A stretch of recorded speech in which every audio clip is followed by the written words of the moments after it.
भड़काऊ भाषण के मामले में शर्जील इमाम को अभी भी राहत नहीं मिली है और अब सुप्रीम कोर्ट के बाद हाई कोर्ट में उनकी जो सुनवाई थी वो टाल दी गई है। दिल्ली की जामिया मिलिया इस्लामिया यूनिवर्सिटी में भड़काऊ भाषण के मामले में आरोपी यानी कि शर्जील इमाम को दिल्ली की हाई कोर्ट ने अभी कोई राहत नहीं दी है। भड़काऊ भाषण के मामले में दर्ज मुकदमा रद्द करने की शर्जील इमाम की याचिका पर दिल्ली हाई कोर्ट ने सुनवाई अब टाल दी है। इस दौरान कोर्ट ने कहा कि इस मामले में निचली अदालत में चल रही कार्यवाही पर रोक नहीं है। जज मनोज कुमार और ओहरी ने कहा कि निचली अदालत इमाम के खिलाफ आरोप तय करने के लिए आजाद है और वो ये काम कर सकती है। कोर्ट ने कहा कि मुकदमा जाहिर तौर पर आगे बढ़ेगा। अगर ट्रायल कोर्ट इस नतीजे पर पहुंचता है कि पर्याप्त सामग्री है तो वो आरोप तय करेगा।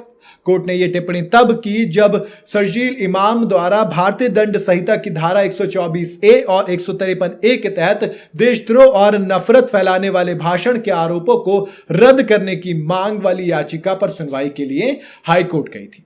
शर्जील इमाम पर जामिया मिलिया इस्लामिया में भड़काऊ भाषण के मामले में देशद्रोह यानी कि 124A, हेट स्पीच यानी 153A के तहत केस दर्ज किए गए हैं। सुप्रीम कोर्ट ने किया था सुनवाई से इनकार शर्जील इमाम की। जी हां, दरअसल बीते शुक्रवार को सुप्रीम कोर्ट ने शर्जील इमाम की जमानत याचिका पर सुनवाई करने से इनकार कर दिया था, जिसमें दिल्ली हाई कोर्ट से उनकी जमानत याचिका पर जल्द सुनवाई करने और जमानत की मांग की गई थी। हालांकि सुप्रीम कोर्ट ने साफ किया था कि रिट पिटीशन होने की वजह से मामले पर विचार नहीं किया। इस दौरान सुप्रीम कोर्ट ने हाई कोर्ट से कहा था कि वो सुनवाई की अगली तारीख पर जमानत याचिका पर सुनवाई करे और जितनी जल्दी हो सके इस पर अपना फैसला भी दे।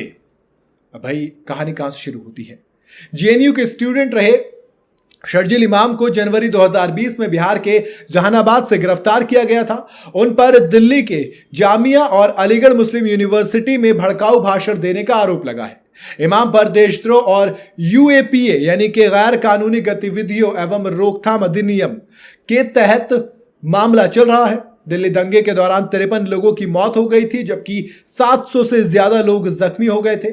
आपको याद होगा CAA और NRC के खिलाफ विरोध प्रदर्शन के दौरान दिल्ली में हिंसा भड़की थी, जिसके बाद जमकर बवाल मच गया था। इस मामले पर जमकर राजनीति भी हुई थी और उसी राजनीति का शिकार शर्जील इमाम भी रहे हैं।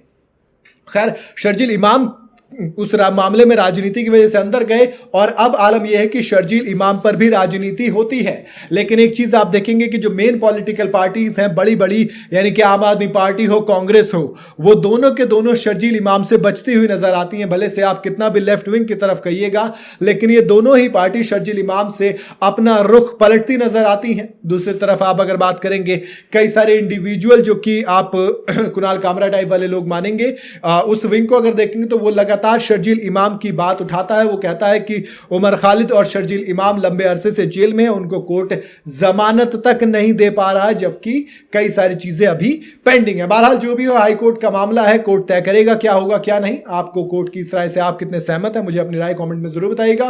वीडियो अगर आपको पसंद आई हो तो इसे लाइक और शेयर जरूर करें। जाते जाते चैनल को फॉलो और सब्सक्राइब जरूर करते जाइएगा।